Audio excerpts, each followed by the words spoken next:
যতক্ষণ আছেন ডাক্তাররা আপনাদেরকে সেবা দেওয়া ছাড়া, আপনাদের চিকিৎসা দেওয়া ছাড়া বন্ধু ডাক্তাররা যাবে না। আপনারা যতক্ষণ পর্যন্ত আছেন, যে পরিমাণ ওষুধ আছে আপনাদের বিনামূল্যে ওষুধের সেবাটা পাবেন, আমার ডাক্তাররা আপনাদের সেবা দিয়ে যাবে।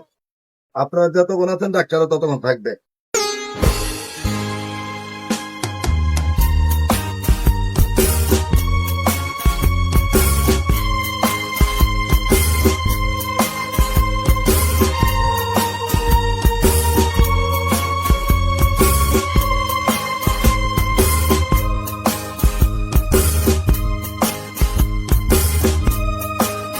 যে উদ্যোগ নিয়েছি এটা ধারাবাহিক ভাবে মানুষের সেবা কার্যক্রম চলবে।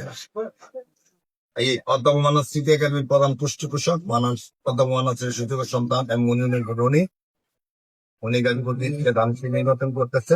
উনি আপনাদের সাথে আছেন, আপনারা ওনার আপনাদের পাশে রেখেন। উনি আপনাদেরকে ওনার সহযোগিতা আমরা সেবা দিয়ে যাও।